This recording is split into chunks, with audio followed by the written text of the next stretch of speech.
লাশ কবর দিয়ে আসছিলাম, তখন সন্ধ্যা হয়ে গেছে। অরুণ আমার অনেক আগের বন্ধু। সে আর আমি কত জায়গায় ঘুরেছি, তা আমার বহু স্মৃতি মনে করে কষ্ট লাগতে শুরু করলো। রাত 10টায় আমি বাড়ি ফিরে সিঁড়ি দিয়ে ওঠার সময় খেয়াল করলাম পাশের বাড়ির একটি বিড়াল আমার পিছনে পিছনে উঠতে লাগলো। আমার ফ্ল্যাট 3 তলায়। ফ্ল্যাটের দরজা খুলে ভেতরে তাকাতেই এক তীব্র ভয় আমাকে আচ্ছন্ন করে ফেলল। আমি দেখলাম আমার রুম পুরো অন্ধকারে ডুবে আছে। পাশের বাড়ি থেকে কিছু আলো এসে পড়েছে আমার রুম, আর এই অস্পষ্ট অদ্ভুত আলোতেই স্পষ্ট দেখলাম আমার শোবার ঘরের সিলিং ফ্যানটায় কে যেন ঝুলে আছে, অনেকটা অরুণের মতো দেখতে লাগলো। আচমকা ভয়ে কাঁপতে কাঁপতে দৌড়ে নিচে নেমে গেটের কাছে এসে হাঁপাতে লাগলাম। দারোয়ান দৌড়ে এসে বলল, আরে ভাইজান, কি হয়েছে? আমি বললাম, লাশ। লাশ কোথায়? সে বলল। আমি বললাম, আমার। দারোয়ান পানি দিয়ে বলল, পানি খান। আর কিছু হয়েছে? কি হয়েছে কইলা কেন? তখন আমি বললাম, আমার রুমের দরজা খুলে দেখি সামনের রুমে যে ফ্যানটা তাতে রশি পেঁচে কেউ একজন জ্বলে আছে। তখন দারোয়ান বলল, কি বলেন? ফ্যান তো আমার সাথে। তো ফ্ল্যাটে এসে দেখি কিছুই নেই। দারোয়ান হাসি দিয়ে বলল, দেখো তাই ভয় পাইছে।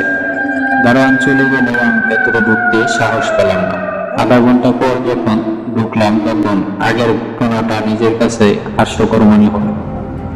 রাতে আরেকবার গোসল করে না খেয়ে ঘুমিয়ে পড়লাম। গভীর রাতে ঘুম ভেঙে গেল। আর আমার ঘুম এত সহজে ভাঙে না, তার মানে কিছু একটা হয়েছে। আমি মনে মনে ভাবতে লাগলাম। ভালো করে কান পেতে কিছু একটা শুনতে চেষ্টা করলাম। হঠাৎ মনে হলো একটা নিঃশব্দে কেউ একজন আমার বিছানার চারপাশ দিয়ে হাঁটছে। মশারির জন্য ভালো করে কিছুই দেখতে পাচ্ছি না, তবুও মনে হলো ঘর অন্ধকার, কিন্তু কিছু একটা নাড়াচাড়া করছে। তীব্র ভয় আমাকে গ্রাস করলো।